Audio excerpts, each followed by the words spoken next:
പത്രം വായിച്ചില്ലയോ? പുതിയ ആഭ്യന്തരമന്ത്രിയുടെ കൽപ്പന. വയറ് ഉറയ്ക്കാൻ പോലീസുകാർ രാവിലെ ഓടണമെന്ന്.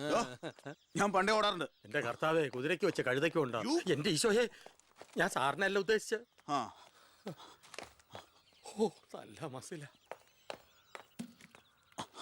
അളിയ, ഒരു മിനിറ്റ്. അയ്യോ, അതിനല്ല. എന്ത് ചെയ്യാനാ? നിങ്ങളുടെയൊക്കെ കഷ്ടകാലത്തിന് ഞാനിവിടുത്തെ ആഭ്യന്തരമന്ത്രിയായി പോയി. അല്ലേ അളിയ? അളിയൻ ഇനിയും ഡ്യൂട്ടിക്കിടയിൽ എന്നെ കാണേണ്ടി വരും. എന്നെ സല്യൂട്ട് ചെയ്യേണ്ടിയും വരും. തെറ്റ് കണ്ട ഞാൻ എന്തെങ്കിലും പറയുകയും ചെയ്യും. ആ അരിശം മുഴുവൻ അളിയ വന്ന് പെങ്ങളെടുത്ത് തീർക്കും. അത് കണ്ട ഞാൻ തിരിച്ചടിക്കും. അങ്ങനെ അടിയും തിരിച്ചടിയൊക്കെ ആയിട്ട് പോണ്ടതാണോ അളിയ നമ്മുടെ ഈ മാതൃകാ കുടുംബം? ഒന്നുമില്ലെങ്കിലും നമ്മൾ അളിയനും അല്ലേ അളിയ? അതുകൊണ്ട് ഞാൻ ഇരുത്തി ചിന്തിച്ചൊരു തീരുമാനം എടുത്തു. സെൻട്രൽ ഹോം ഡിപ്പാർട്ട്മെന്റിലേക്ക് അളിയനൊരു ട്രാൻസ്ഫർ ഓൺ ഡെപ്യൂട്ടേഷൻ. ഓർഡർ. നാളെ തന്നെ ജോയിൻ ചെയ്യണം. All the best. എങ്ങോട്ട്? ബീഹാറിലേക്ക്. ബീഹാറിലേക്കോ? ബീഹാർ ബെസ്റ്റ് സ്ഥലമാണ് അളിയ. നോ, എനിക്ക് പറ്റില്ല. നിനക്കെന്നെ ശരിക്കും അറിയില്ല. എന്താ അളിയ ഇങ്ങനെ? ചില തെണ്ടി പിള്ളേരെ പോലെ. ഇത് ഗവൺമെന്റ് ഓർഡർ അല്ലേ? അത് ഹോം മിനിസ്റ്റർ നേരിട്ട് തരുന്നത്. അനുസരിച്ചേ പറ്റൂ. എന്താ ഇവിടെ? ASP അളിയനെ മന്ത്രി അളിയൻ ബീഹാറിലോട്ട് തട്ടി. മന്ത്രിയുടെ ഭരണപരിഷ്കാരങ്ങൾ കുടുംബത്തും. ബീഹാറിലേക്കോ? ബീഹാർ ബെസ്റ്റ് സ്ഥലമാണമ്മേ. അല്ല, ഈ ബീഹാർ എന്ന് പറയുമ്പോ എടീ, ബീഹാർ ഗംഭീര സ്ഥലാ. നീ വിഷമിക്കണ്ട, നീ പതുക്കെ പോയാ മതി. പേടിക്കാനൊന്നുമില്ല സാറേ. അവിടെ ചെന്ന് ലല്ലു പ്രസാദുമായി ഒരു ടൈപ്പ് ഉണ്ടാക്കിയാൽ കുശാലല്ലേ കുശാൽ. അയ്യോ ചേടാ, കുടുംബത്തൊരു മന്ത്രി ഉണ്ടായാൽ അതുകൊണ്ട് ഗുണം ഉണ്ടാകേണ്ടത് കുടുംബക്കാർ. ഇതിപ്പോ അളിയന് വേണോ ഗുണം? അളിയന് ഈ ചിറാപ്പുഞ്ചി എങ്ങനെയാ? ചിറാപ്പുഞ്ചി? ആ, ചിറാപ്പുഞ്ചി ബെസ്റ്റ് സ്ഥലമാണ് അളിയ. അവിടെ IAS കാർക്ക് എന്താ ഡിമാൻഡ് എന്നറിയോ? നമുക്കൊരു കൈ നോക്കിയാലോ? നീ ബ്രേക്ക്ഫാസ്റ്റ് എടു. അയ്യോ, അമ്മ പേടിച്ചു പോയോ? നമുക്ക് അച്ഛനെ നാഗാലാൻഡിലേക്ക് തട്ടിയാലോ? പോടാ അവിടുന്ന്.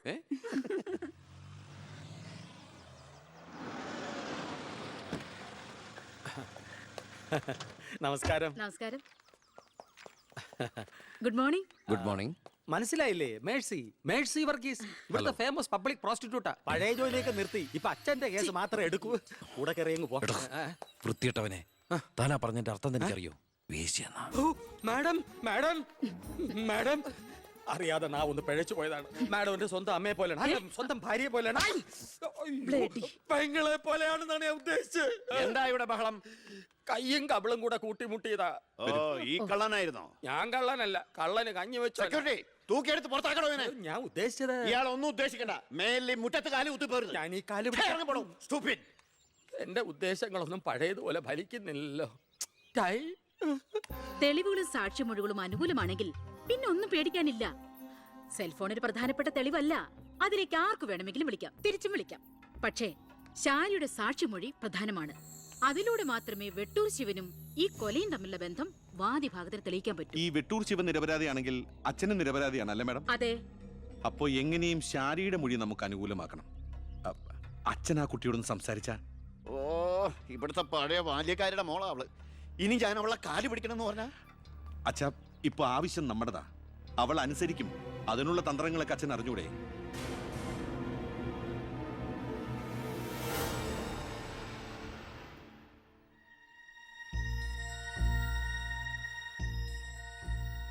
കുറെ നാളായി ഞാൻ വിചാരിക്കുന്നു ഇങ്ങോട്ടൊക്കെ ഒന്ന് ഇറങ്ങണം എന്ന്. സത്യം പറഞ്ഞ സമയം കിട്ടാറില്ല. അല്ല, ഇവളെങ്ങനെ നിർത്തിയാ മതിയോ? കെട്ടിച്ചുടണ്ടേ? കല്യാണ ചെലവൊക്കെ ഞാൻ ഏറ്റവും പറ്റിയ പയ്യനെയും കണ്ടെത്താം. നമുക്കിത് ഗംഭീരമാക്കണം, ഒരു ഉത്സവം പോലെ. ഗോപാലപിള്ള സാറിനെ എനിക്ക് മറക്കാൻ പറ്റുമോ? എന്നെ രാഷ്ട്രീയത്തിലേക്ക് കൈപിടിച്ച് കയറ്റിയ രാഷ്ട്രീയ ഗുരുവാണ് നിന്റെ മുത്തച്ഛൻ. മരിക്കാൻ കിടക്കുമ്പോ ഞാൻ അദ്ദേഹത്തിന് കൊടുത്ത വാക്കാ, ഈ കുടുംബം അനാഥാകില്ലെന്ന്. എന്നാ ഞാൻ ഇറങ്ങട്ടെ. ഞാൻ എന്തോ മറന്നല്ലോ.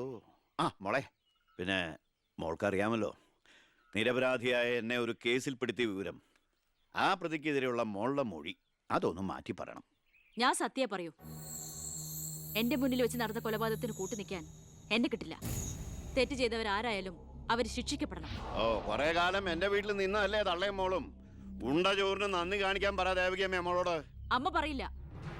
സാറ് പണ്ട് നന്ദി സൂചകമായി എന്റെ മുത്തശ്ശന് കൊടുത്ത വാക്ക് വിധവയായ എന്റെ അമ്മയെ അടിച്ചു തളിക്കാരിയാക്കാമെന്നല്ല, നല്ലൊരു ജോലി വാങ്ങിക്കൊടുത്ത് സ്വന്തം പെങ്ങളെ പോലെ സംരക്ഷിക്കാമെന്നായിരുന്നു. സാറിന്റെ വീട്ടിലെ കരിയും പുകയും കൊണ്ട് എല്ലും മുറിയെ പണിയെടുത്തിട്ട് തന്നെയാ എന്റെ അമ്മ എന്നെ വളർത്തിയത്. ഒരു ബാല്യക്കാരിയുടെ കൂലിക്കണക്ക് പറഞ്ഞാ കുറെ കാശ് ഇങ്ങോട്ട് തരാനുണ്ടാവും. ഞാഞ്ഞൂളിനും പത്തി കൊള്ളാം. നീയൊക്കെ മാനം മര്യാദയായിട്ട് ജീവിക്കുന്ന എനിക്കൊന്ന് കാണണം.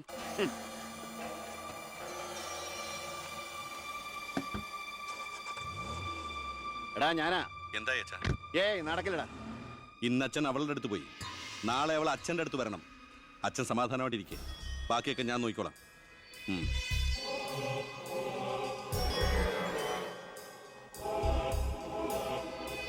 ഞാനാ, പേര് ശാരിക, കോട്ടപ്പുറം സ്കൂളിലെ ടീച്ചറാ.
മാഡത്തിനടുത്ത് എപ്പോഴും ശ്രദ്ധ വേണമെന്ന് ഹോം മിനിസ്റ്ററുടെ ഓർഡർ ഉണ്ടായിരുന്നു.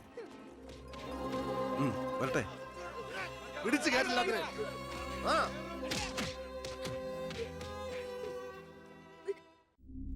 ആ ഗുണ്ടകളെല്ലാം മണിക്കൂറുകൾക്കുള്ളിൽ ജാമ്യത്തിറങ്ങിപ്പോയി സർ. അവർക്ക് വേണ്ടി ക്യൂ നിൽക്കുകയാണ് ആവശ്യക്കാർ. ഈ നാട്ടിൽ ഇടത്തരക്കാരും പാവങ്ങളും ഒക്കെ ഗുണ്ടകളെ കൊണ്ട് പൊറുതി മുട്ടിയിരിക്കുകയാണ് സാർ. കഴിഞ്ഞ കുറേ വർഷങ്ങളായി ഇവിടെ നടന്ന 90% കൊലപാതകങ്ങൾക്കും ആത്മഹത്യകൾക്കും പിന്നിൽ ഗുണ്ടകളും അവർക്ക് പുറകിലുള്ള തൽപര കക്ഷികളുമാണെന്ന് നിസ്സംശയം പറയാം സർ. കഴിഞ്ഞ 5 വർഷത്തിനുള്ളിൽ ഇവിടെ ഉണ്ടായിട്ടുള്ള സർവ്വ ഗുണ്ടാ വിളയാട്ടങ്ങളുടെയും അക്രമങ്ങളുടെയും സത്യസന്ധമായ കേസ് ഹിസ്റ്ററി എനിക്കുടനെ വേണം, വിത്ത് ഇമ്മീഡിയറ്റ് എഫക്ട്. സാർ, ഈ ഫയലുകളൊക്കെ ഒന്ന് പഠിക്കണം. കഴിഞ്ഞ 5 വർഷത്തിനിടയ്ക്ക് കേരളത്തിലുണ്ടായിട്ടുള്ള ഞെട്ടിക്കുന്ന അക്രമങ്ങളുടെ സത്യസന്ധമായ ഡീറ്റെയിൽസ് ആണിത്. 300-ലേറെ കൊലപാതകങ്ങൾ, 2000-ലേറെ ആത്മഹത്യകൾ, 3000-ലേറെ ആത്മഹത്യാ ശ്രമങ്ങൾ, അക്രമങ്ങളിൽ അംഗമംഗം വന്നവർ 6000-ലേറെ. എന്നിട്ടോ ബന്ധപ്പെട്ട കേസുകളിൽ ശിക്ഷിക്കപ്പെട്ടത് വെറും 12 പേർ. വ്യക്തമായ തെളിവുകളോ സാക്ഷിമൊഴികളോ ഇല്ലാതെ രക്ഷപ്പെട്ടവർ 650-ലേറെ. ഇനിയും പോലീസിന് കണ്ടുപിടിക്കാൻ പറ്റാത്ത കേസുകൾ 100-ലേറെ. ഇതൊക്കെ ആ അവറാച്ചനും അതിനു മുമ്പ് പ്രതിപക്ഷവും ഭരിച്ചിരുന്നപ്പോഴാ. സാർ, മറ്റുള്ളവരുടെ മേൽ പഴിചാരി രക്ഷപ്പെടാനുള്ള തന്ത്രമല്ല ഇപ്പോൾ ആവശ്യം. ഞാനിപ്പോ എന്താ ചെയ്യണ്ടേ? ഇതൊക്കെ അന്വേഷിക്കേണ്ട ചുമതല പോലീസിനല്ലേ? സമയമുണ്ടെങ്കിൽ താൻ തന്നെ പോലീസിനെ കൊണ്ട് അന്വേഷിപ്പിക്കടോ. താങ്ക് യു സാർ, ഈ പെർമിഷൻ മാത്രം മതി. നിക്ക്, ഞാനൊരു ആവേശത്തിന് പറഞ്ഞു എന്ന് വെച്ച് എന്താ തന്റെ ഉദ്ദേശം? സാർ, ഞാൻ പറഞ്ഞില്ലേ ഈ അക്രമങ്ങളുടെ എല്ലാം പിന്നിൽ ഗുണ്ടകളാണെന്ന്. അതൊക്കെ ആർക്കും അറിയാൻ പാടില്ലാത്തത്. എങ്കിൽ പിന്നെ ഈ ഗുണ്ടാവിളാട്ടം നമുക്ക് അങ്ങ് അവസാനിപ്പിച്ചൂടെ സാർ? ഈ നാട് നന്നാവണമെങ്കിൽ, ജനങ്ങൾക്ക് പേടി കൂടാതെ ജീവിക്കണമെങ്കിൽ കേരളത്തിൽ അടിയന്തരമായി ഗുണ്ട ആക്ട് നടപ്പാക്കിയേ പറ്റൂ. അതെ സാർ, നമ്മുടെ അയൽ സംസ്ഥാനത്തെ മുഖ്യമന്ത്രി ആക്ട് നടപ്പാക്കിയില്ലേ? എടോ, അവരൊരു സ്ത്രീയാ, അവർക്ക് എന്തു ആകാം. അവരെ തൊട്ടാൽ പീഡനം, സ്ത്രീ പീഡനം. എന്നെ തട്ടിയാ എന്റെ കുടുംബത്തിന് പോയി. സാർ, സാറിന് ഒരു പോറൽ പോലും സംഭവിക്കില്ല. ഇതിപ്പോ പോറലല്ലോ, ഓട്ടയല്ലേ വീഴാൻ പോണത്. ഓട്ട ഈ വെടിയുണ്ടിയും കത്തിയൊക്കെ കയറുമ്പോണ്ടാവണം ഓട്ട. സാർ, ഞാൻ പറയുന്ന താൻ എന്ത് പറഞ്ഞാലും ഞാൻ സമ്മതിക്കില്ല. ഇതൊക്കെ തനിക്ക് മുൻപരിചയം ഇല്ലാത്തോണ്ട് തോന്നുന്നു മണ്ടത്തരാ. എങ്കിൽ പിന്നെ സാർ ഒരു കാര്യം ചെയ്യും, മുൻപരിച്ചുള്ള ആരെങ്കിലും വെച്ച സാർ അങ്ങോട്ട് ഭരിച്ചോ. ഞാൻ രാജിവെക്കാൻ പോവാ. നീ എനിക്ക് ഹാർട്ട് അറ്റാക്ക് ഉണ്ടാക്കുന്ന വർത്താനം പറയരുത്. നീ രാജിവെച്ച് പോയാ എന്റെ മന്ത്രിസഭ മൂക്കൂത്തി വീഴില്ലേ? എങ്കിൽ എന്റെ വഴിക്ക് വരേണ്ടി വരും. നീ പറയണേല് കാര്യമുണ്ടെന്ന് എനിക്കറിയാം, പക്ഷെ നിനക്കൊരു കാര്യം അറിയില്ല. ഇവിടുത്തെ എല്ലാ രാഷ്ട്രീയ പാർട്ടികളുടെയും നിത്യോപയോഗ സാധനങ്ങളിൽ ഒന്നാണ് ഈ ഗുണ്ടകൾ. അതുകൊണ്ട് ഭരണകക്ഷിയും പ്രതിപക്ഷവും ഇതിന് സമ്മതിക്കില്ല. ഈ ബില്ല് നിയമസഭയിൽ പാസ്സാവൂല. അറിയാം സാർ, ആദ്യം നമുക്ക് മന്ത്രിസഭ കൂടി തീരുമാനിക്കാം. ഗവർണറെ കൊണ്ട് സ്പെഷ്യൽ ഓർഡിനൻസ് പുറപ്പെടുവിച്ച് ഈ ഗുണ്ട ആക്ട് നടപ്പിലാക്കാം. എന്നിട്ട് 6 മാസത്തിനുള്ളിൽ നമുക്ക് നിയമസഭയിൽ പാസ്സാക്കിയെടുത്താൽ മതി. ആ 6 മാസം മതി എനിക്ക് കേരളത്തിലെ സർവ്വ ഗുണ്ടായുസം തുടച്ചു നീക്കാൻ. അല്ല, ഈ ഗുണ്ടകളെ എനിക്ക് വേണം.